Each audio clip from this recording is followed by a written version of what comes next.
On day one, I will launch the largest deportation program in American history. I'm going to get the criminals out. Hey guys, what's happening? So I just wanted to come to you to talk to you about the deportation that Trump will be executing once he gets into office. Now, I understand this morning from our sources that a lot of Caribbean people, undocumented people, are also in that batch for deportation. So it's not only those crossing the border illegally, but he's stretching it to undocumented people who've been there. Now, this is bad. And I also got from our sources this morning that there are some Caribbean governments who've already started to make contingency plans. But let's take a look at how Trump intends to do this, because this is going to be massive. The recent election has set the stage for significant changes in the U.S. immigration policy, particularly with Donald Trump's plan for mass deportation. Now, the initiative aims to reshape the landscape of immigration enforcement, impacting millions of undocumented immigrants currently residing in the country. Now, Trump's mass deportation plan is a central element of his immigration agenda. The operation is expected to target not only criminals, but also non-criminal undocumented immigrants. And that's where the Caribbean will have the problem. Legal, humanitarian, and financial challenges may also hinder his plan.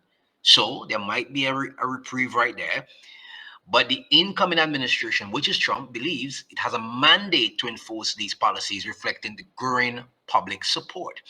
Now, if you looked at an electoral map for the US, you will see all of the states that voted for Trump. Middle America, if you look at that whole Middle America, the Sun Belt, the Rust Belt, and Trump is going to execute their plan. If you look at the states that voted for Kamala Harris in the blue, these are mainly where our Caribbean people reside. They don't be in Middle America that much. You'll find one or two, but not. You'll find them on the West and the East Coast a lot, but not in Middle America and the Sun Belt states, right? So President-elect Donald Trump has made it clear that he intends to implement the largest deportation plan in U.S. history. And the plan will be modeled after a historical operations, one from the 1950s under President Eisenhower. Trump has stated that the operation would initially focus on undocumented immigrants who have committed crimes or pose national security threats. However, the former Immigration and Customs ICE officials have indicated that the scope of the operation may extend beyond just criminals. So it will include undocumented immigrants who have not committed any crimes. And that will mark a significant shift from the current policies under the Biden administration, which primarily targets serious offenders. Take a look at this video. It's going to break it down for you.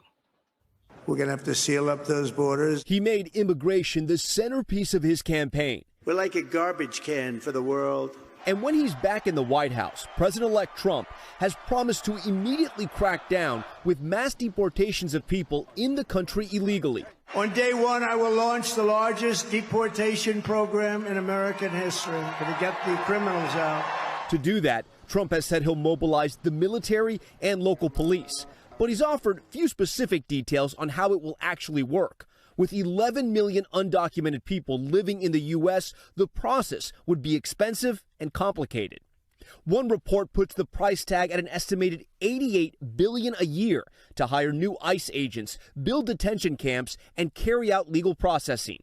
Ron Vitello was acting ICE director during the first Trump administration. I'm sure it's very expensive. It is something that's worth doing to preserve the rule of law, to order what's going on, the chaos at the southwest border, and to preserve an immigration system that has integrity in the United States. You have to set rules and you have to enforce those rules. Trump says mass deportations are justified by a 2-centuries-old law, but some legal experts on the left say Trump's interpretation is way off. It is not lawful to use this centuries-old statute to deport people. It was for a very specific purpose when a foreign government invades this country.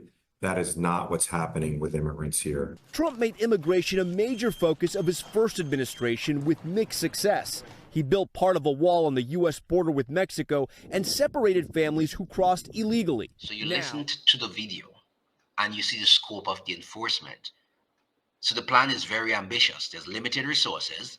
Currently, ICE only has 6,000 deportation agents and 41,000 detention beds, which is insufficient to detain and deport what they call 11 million undocumented people in the US right now. So that's where we are. So we have to get ready. We don't know what will befall us in the Caribbean, but we have a lot of preparations to make. Some people are coming home to people they don't know where they're going to stay.